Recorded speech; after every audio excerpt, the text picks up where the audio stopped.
एक गरीब लड़का था जो घर घर जाकर हाथ से बनी चीजें बेचकर अपनी रोजी कमाता था और अपनी तालीम के अखराजात पूरे करता था। एक दिन वो शदीद भूखा था, यहाँ तक कि चंद कदम चलना भी उसके लिए बहुत मुश्किल हो रहा था। उसने फैसला किया कि वो अगले घर से कुछ खाने के लिए मांगेगा। जब उसने दरवाजा खटखटाया तो एक खूबसूरत नौजवान लड़की ने दरवाजा खोला। उसे देखकर वो दंग रह गया। उसे ऐसा लगा जैसे वो कोई फरिश्ता हो। शदीद भूख के बावजूद वो हिचकिचाया और लड़की से खाने के बजाय सिर्फ एक गिलास पानी मांगा। वो लड़की उसकी थकी हुई आंखों में छुपी भूख को पहचान गई। वो घर के अंदर गई और एक बड़ा गिलास दूध और रोटी लेकर आई। लड़के ने हैरत के साथ आहिस्ता आहिस्ता वो दूध पिया और रोटी खाई।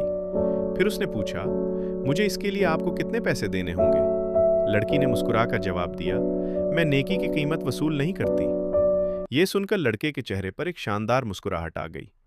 लड़की का दिल से शुक्रिया अदा करते हुए वो वहां से चला गया। लेकिन जाते हुए उसने एक आखिरी बार गहरी नजरों से उस लड़की को देखा।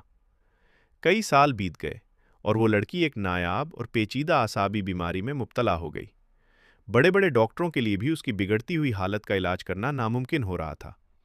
आखिरकार उसे इलाज के लिए शहर के एक बहुत बड़े अस्पताल मुंतकिल किया गया। वहां के मशहूर माहिर डॉक्टर डॉक्टर क्यून को उसके मुआयने के लिए बुलाया गया। जैसे ही डॉक्टर क्यून कमरे में दाखिल हुए, उन्होंने फौरन पहचान लिया कि ये वही लड़की है। उन्होंने दिन रात एक कर दिए और अपना तमाम तर इल्म और कोशिश इस बीमारी को शिकस्त देने में लगा दी।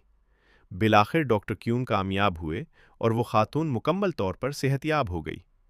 हर कोई डॉक्टर की तारीफ कर रहा था, लेकिन वो खातून हस्पताल के भारी भरकम बिल के बारे में बहुत परेशान थी, क्योंकि उसके पास इतने पैसे नहीं थे। डॉक्टर हुमायूं ने अस्पताल इंतजामिया से कहा कि बिल उन्हें भेजा जाए ताकि वो खुद उसे देख सकें।